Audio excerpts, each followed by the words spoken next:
こんにちは、ちいこなと申します。待ちに待った休日。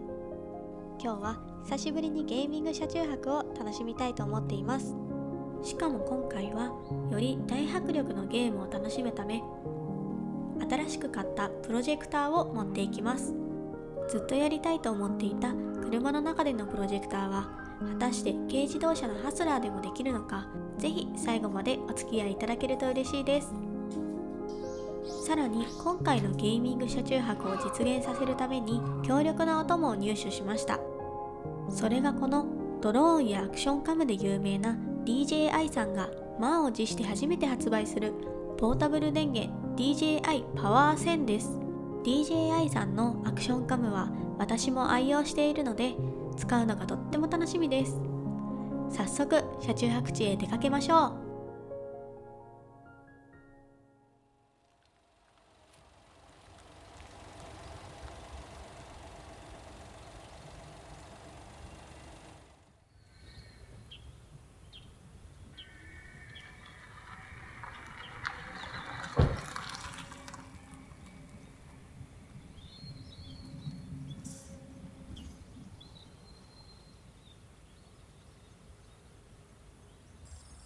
ここは以前にも河津桜を見に訪れた思い出の半の森公園です。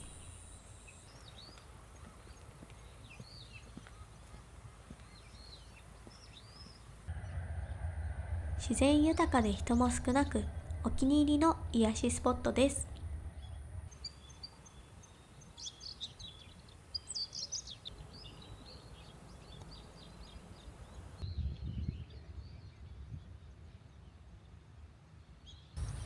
トイレは駐車場のすぐ近くにあります。あ、キリンの前身であるジャパンブルワリーカンパニーの重役株主として発展に貢献した渋沢栄一だ。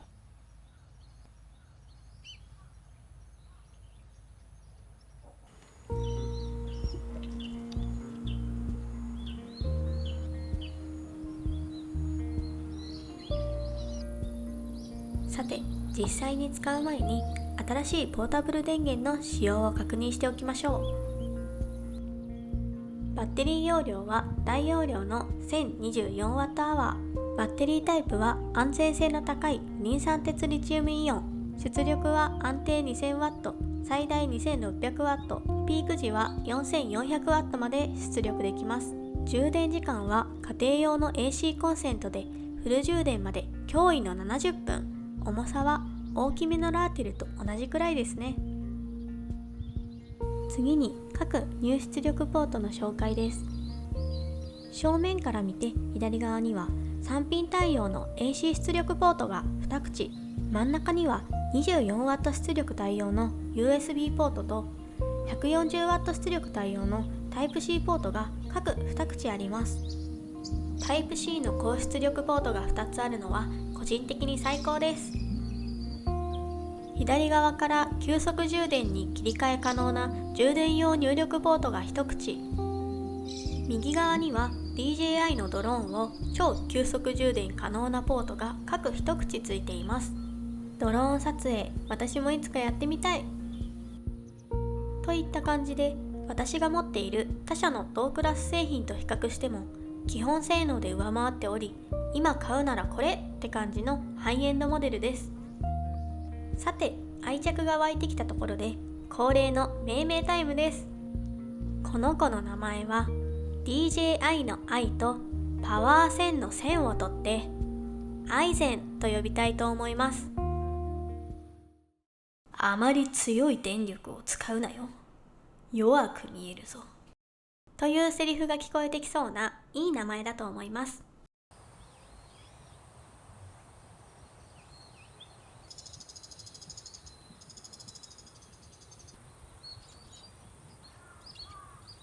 それではアイゼンを使ってゲーミング車中泊を楽しんじゃいましょう。この準備が秘密基地を作っているみたいでワクワクします。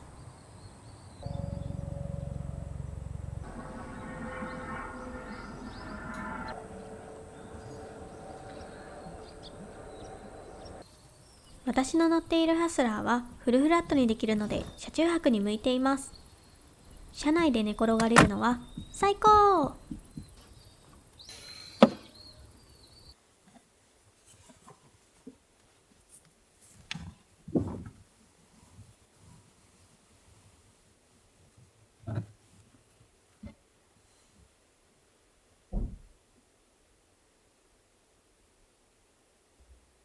私のお気に入りのランタン。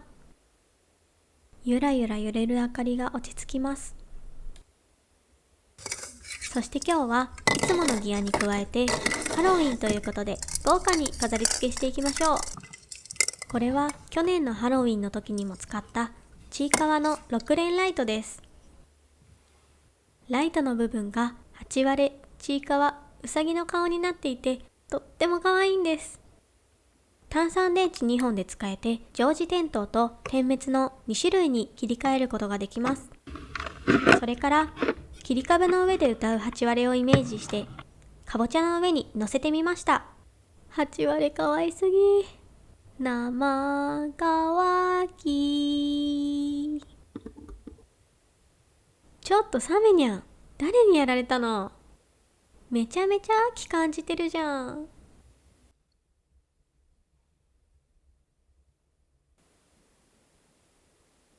一通り置いてみていい感じだけど、どこか物足りないな。突然ですが、ここでクイズです。この部屋の中で違和感のある部分が一つだけあります。それは3つのうちどれでしょう？1つ目、サメニャンの数が足りない。2つ目、右側に余白ができている。3つ目、そもそもここは部屋ではない。さあ、どれでしょう？かなりの難問ですが、そろそろ答えの方いってみましょう。正解は2番の右側に余白ができているです。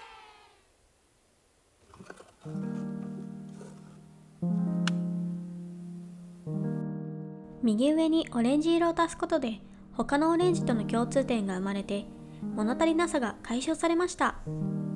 全体的にまとまりが出てとてもいいインテリアになったと思います。これが私だけの秘密基地。いい部屋、癒される。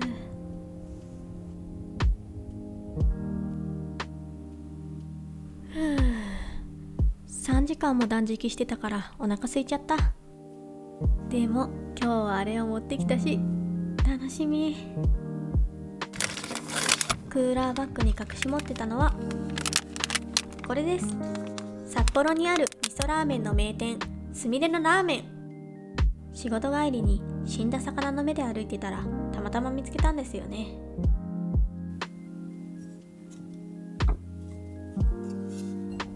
しかもちいかわポップアップストアで買ったロードンブリの新バージョンもあるのでテンション爆上がりです。このイラストは少し前にアニメで放送された入れ替わっちゃった時のですね。この時のウサギを真似するちいかわが可愛かったな。それでは車中泊の魅力の一つ、車の中でご飯を食べる車中飯の時間です。車の中でご飯と思うかもしれませんが、いつもと違う非日常を体験できてとても楽しいんです。まずは車中飯を作っていきましょう。最初にお鍋で水を沸かすので、早速アイゼンに活躍してもらいます。ちなみに移動中にカメラを充電していたので残量は 91% になっています。これから使うドリテックの IH ヒーターは最大でも 1000W 出力なので、アイゼンなら同時に2台までつなげられちゃいます。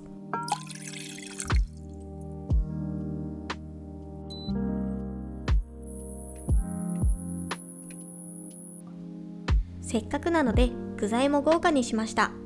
極厚のチャーシューはなんと4枚。こちらも北海道旭川の名店三等価のチャーシューなので、勝手に北海道コラボメニューを開発します。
完成。ちいこな特製すみれ三等価極み一丁上がり。おいしそう。お店で出せるレベルのビジュアルに仕上がりました。冷めないうちにいただきます。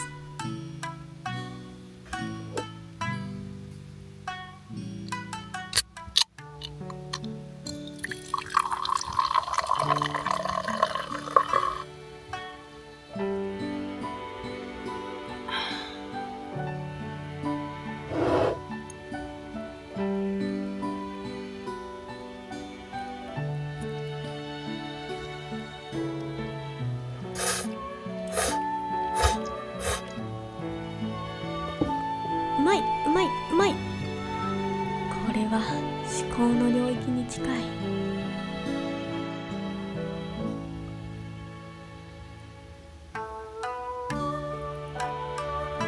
三等価のチャーシューは味がしっかりしてて分厚いのに柔らかい。スープの絡まった麺と合う。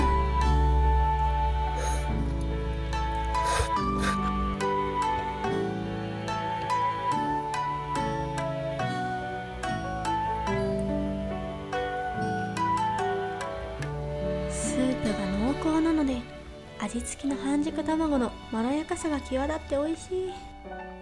私メンマ大好き人間なのですが、デフォで入っているというのがもう最高ですし、付属だからもちろんこのラーメンの味に合っていてめっちゃ美味しい。スープはここがお店じゃないというのが信じられないくらいお店の味が再現されていてたまりません。調べてみたらすみれのオンラインストアで売っているようなので、気になった方はぜひ食べてみてください。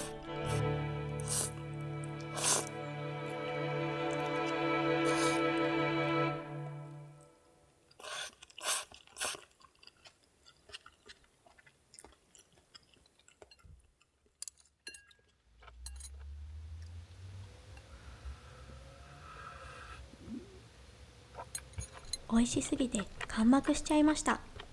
すみません、スタンプお願いします。過去最高の出来の車中飯だった。ごちそうさまでした。車中飯をした後のアイゼンの様子を見てみましょう。お湯の沸騰と麺を茹でるのに20分ほど使いましたが、まだ半分以上も余力を残しています。これからたくさん楽しませてね。さーて、お腹もいっぱいになったことだし、いっぱいゲームするぞ。え、急に服装が変わったって？そうです。今日はハロウィンなので、私の大好きなストリートファイターのチュンリーに着替えました。驚かせちゃった？ごめんね。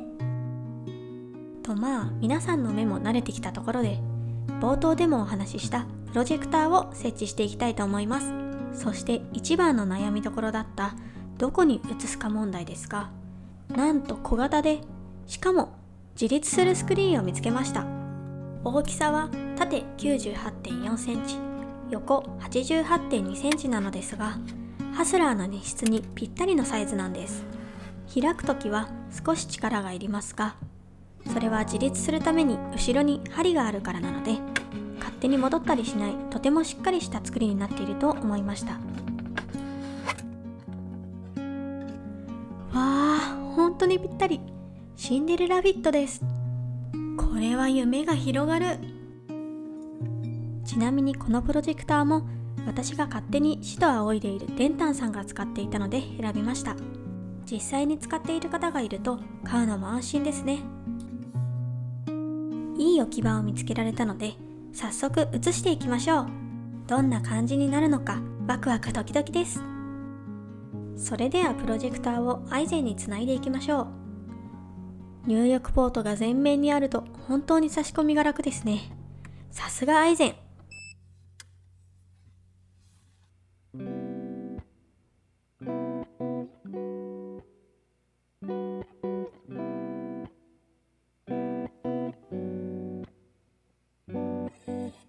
やばすぎる。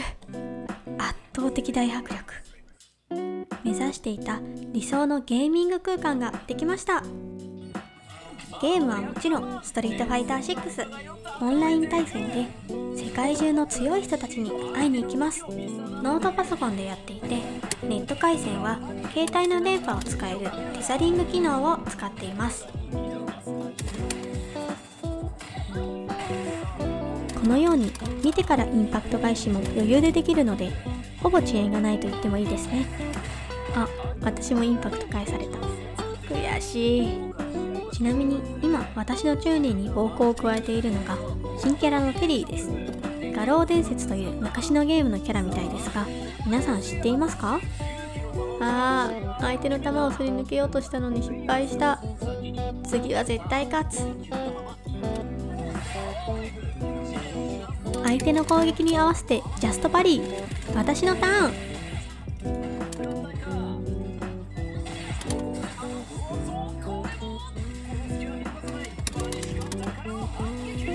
さっき失敗した砲翼戦を食らえ。よし。また追撃失敗した上にインパクトまで食らった。CA までつなぐの？でも大迫力で見るテリーの必殺技、かっこいい。決死の投げ、なんとかなれ。最終ラウンド、勝利は渡さない。相手の技をしのいで投げまくる。隙の大きい技にはお仕置き。やったー、勝ったー。次も絶対勝つ。次の相手はめっちゃ強いキャミー。最終ラウンドまで持ち込んだけど勝てるかな。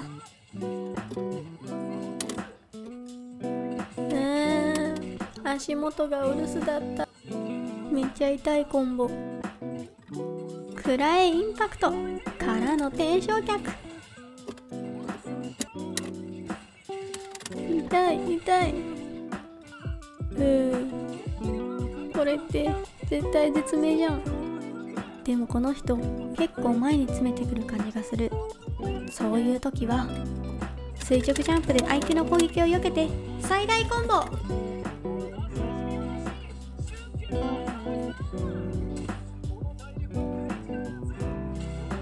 相手がバーンアウトしてるからこれで決まり。相手が強かった分勝ててめっちゃ嬉しい。戦いが私を強くする。これが最後の試合。相手は水剣使いのジェイミーです。チュンリーと同じ中国拳法の使い手。負けるわけにはいきません。画面端のコンボが決まった。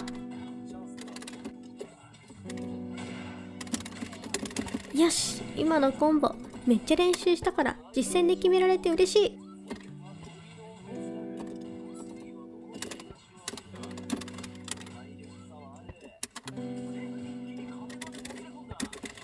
画面端まで追い詰めて得意なコンボで KO。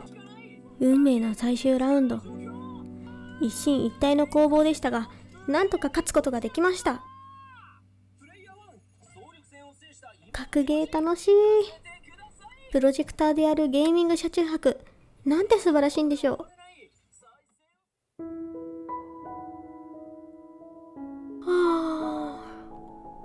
好きなものに囲まれてたくさんゲームして眠くなっちゃった。お気に入りのうさぎのパジャマに着替えたのですぐに寝れます。やは。仮装したうさぎが遊びに来た。なんか DVD のハントレスみたいだね。これは視聴者の方からいただいたメイク落としシート。翌日もベタベタしないのでお気に入りです。さっぱりして気持ちいい。さて、アイゼンの残量を見てみましょう。残り 39%。 ラーメン作りにノートパソコンとプロジェクターでゲームを1時間半くらいやりましたが、まだ4割弱残っています。さすがアイゼン、パワフルで頼りになります。そんなアイゼンには夜の充電もお願いしようと思います。私が撮影に使っている DJI さんの Osmo Pocket 3やランタン、一眼カメラのバッテリーなどいろいろ充電していきます。 USB Type-A 端子が埋まってしまいましたが、そういう時は空いている AC 電源にハブを接続することで解消できます。全部合わせて 31W 消費していますね。明日の朝どうなっているでしょうか。さて、快適に眠るためにはやっぱりこのマット。私が使っているのはリープウェイの折りたたみマットです。コンパクトになるのでとても使いやすくてお気に入り。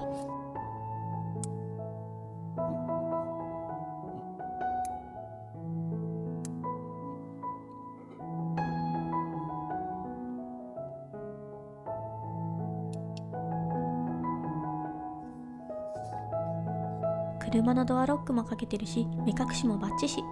枕元でムンガオのハチワレが見守ってくれているから安心して眠れます。今日もいっぱい楽しんだな。それではおやすみなさい。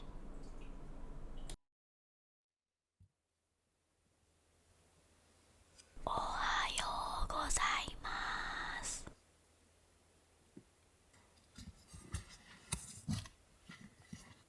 ふかふかのマットの上で足を伸ばして寝たので、とってもすっきりな朝です。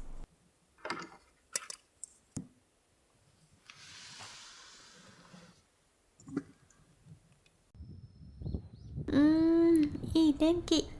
涼しいし空気も澄んでいて最高です。今日もいいことありそう。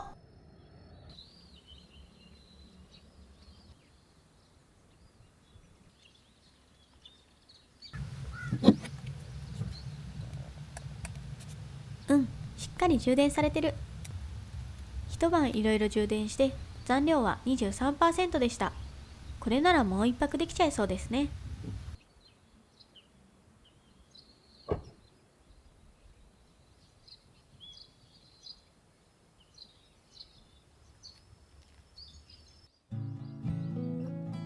冒頭でも紹介しましたが、アイゼンはソーラー充電にも対応しています。せっかくなのでちょっと試してみましょう。ソーラーパネルの外観ですが、本体のカラーとも統一感がありますし、ファブリックのような素材が使われているのがとてもおしゃれでハイセンスです。まずは基本スペックです。出力は最大 120W まで充電できます。100W のものはよく見ますが、このプラス 20W が嬉しいんですよね。重量は 5.6kg。チベットスナギツネ1匹分の重さというと分かりやすいでしょうか。それでもわからない、いい加減にしろという方には、赤鼻グマ1匹分と説明すれば伝わるかと思います。こんな感じで後ろのボタンを外して斜めにすることで立てかけることができます。広げてみるとこんな感じ。まさにギアって感じでかっこいいですね。所有欲が満たされます。ちなみにこの別売りのアダプターをつけるとソーラーパネルの枚数をさらに増やすことができます。中はこんな感じ。スペーサーが付属していて本体の側面に取り付けることができて、すっきりとした見た目にできるのは嬉しいですね。それでは早速充電してみましょう。と思ったら充電ケーブルがない。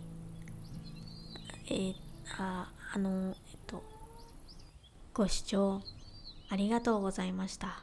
はあ。諦めたくないというわけで自宅で再チャレンジです。やは。これが失われし充電ケーブル。3メートルの延長ケーブルもついているので、いろんなところで使えそうですね。マルチアダプターを使うときにはここに挿します。充電ケーブルはソーラーパネルから伸びている線に接続します。MC4 端子の方は別売りのアダプターの方に接続します。準備ができたらあとは日光浴するだけ。さあ、ちゃんと充電できているんでしょうか。お、ちゃんと充電されてる。でも最大 120W って書いてあったけど 140W 以上出ていますね。どんどん上がってる。私のスカウターが壊れちゃう。はあ。あ、1% 充電されました。充電にかかった時間はだいたい1分くらいだったので、メーカーの説明に書いてある満充電まで 1.35 時間というのは本当みたいです。他のアクセサリーも簡単にご紹介します。アイゼンには DC ソケットがついていないのですが、この別売りのケーブルをここにつけることで DC 端子を使うことができます。私はあまり使うことがないので、標準でつけないという思い切った試みは個人的にはいいなと思いました。専用のカバーもあります。まず一番の推しポイントはこのミニマルなデザイン。とってもかっこいいです。折りたたみ式なのがコンパクトになって嬉しいですし、サイドにポケットもついているので小物を入れることができるのもいいですね。実際に入れるとこんな感じ。防水のためにしっかり止水ファスナーになっているのもさすがですね。このカバーに入れたまま使えちゃうんです。通気口用のファスナーがついているので安心してアウトドア環境などで使用できるのが嬉しいですね。前面のパネル部分はフリップアップ式になっているので、突然の雨などを防ぎながら差し込みや状態の確認ができます。背面にはケーブル類やタブレットなども収納できそうな使い勝手のいいポケットがありました。持ち手部分にはカバーがついていたのでとても持ち上げやすかったです。底面には滑り止めがついているので軽い傾斜なら置くことができそうです。総評として機能的にもデザイン的にも持っていて損のないプロダクトに仕上がっていると感じました。というわけで本日の車中泊は以上となります。今回はハロウィン仕様の部屋を作ったり、お店顔負けの味噌ラーメンを作ったり、プロジェクターで大迫力のゲームを楽しんだり、最高に充実した車中泊でした。それと今回のゲーミング車中泊の実現に大いに貢献してくれたアイゼンに感謝したいと思います。そんなアイゼンが少しでも気になったよという方は概要欄のリンクからぜひ詳細をチェックしてみてください。さて、今回の動画はいかがでしたか？感想をコメントでいただけたらとても嬉しいです。このチャンネルでは私の車中泊の様子を今後もお届けしていきます。チャンネル登録、高評価をいただけると制作の励みになります。それでは次回の動画でお会いしましょう。最後までご視聴ありがとうございました。